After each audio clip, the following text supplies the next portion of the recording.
आज सकाळी लुसीला आणलं होतं मी वॉकला, कारण खूप दिवसापासून तिला सकाळी वॉक मिळत नव्हता, कारण पाऊस वगैरे चालू होता. तर आम्ही काही पावसामध्ये तिला बाहेर काढत नाही. तर आज छानपैकी कोवळं ऊन पण पडलेलं, तर ह्यांना सोडून आल्याच्यानंतर मी तिला खाली घेऊन गेले.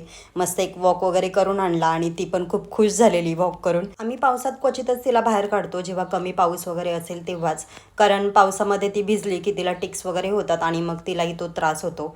तर असं घरातली सगळी कामं वगैरे करून मी विचार केला की आता सॅलॉनमध्ये जाईल, कारण खूप दिवसापासून विचार करत होते की हेअर स्पा वगैरे घेईन. तर चला म्हटलं आज करूया.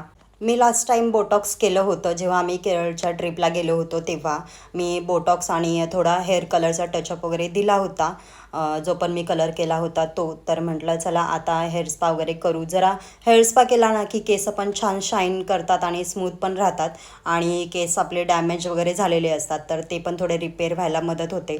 कारण आपण कुठलीही ट्रीटमेंट घ्या, बोटॉक्स, नॅनोप्लास्टिया किंवा स्मूदनिंग, कॅरेटीन, ह्या सगळ्या कोणत्याही ट्रीटमेंट घ्या तर त्याच्यात कुठे ना कुठे आपले केस डॅमेज होत असतात आणि मग ते गळायला सुरुवात होते किंवा मग जे पण काही असेल ते डॅन्ड्रफ किंवा ह्या सगळ्या गोष्टी. तर त्यांनी छान स्पा वगैरे केला, मसाज तर खूप छानच असतो यांचा, मला खूप आवडतो. आणि त्याच्यानंतर हेअर ड्राय वगैरे करून मस्त केस वगैरे सेट केले. फेशियल वगैरे मी काही जास्त करत नाही.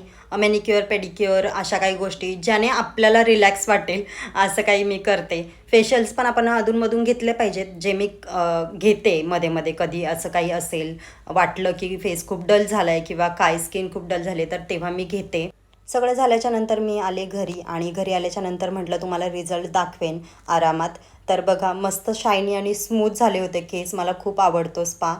एखाद्या महिन्यातून 2 महिन्यातून आपण हा असा हेअर स्पा वगैरे घेतला पाहिजे, जेणेकरून आपले केस हेल्दी आणि शायनी वगैरे राहतील. आणि नेहमी हेअर स्पा वगैरे घेत राहिलं ना तर केस पण आपले मॅनेजेबल राहतात आणि आपण कधीही कुठेही बिंदास जाऊ शकतो. तर चला बाय.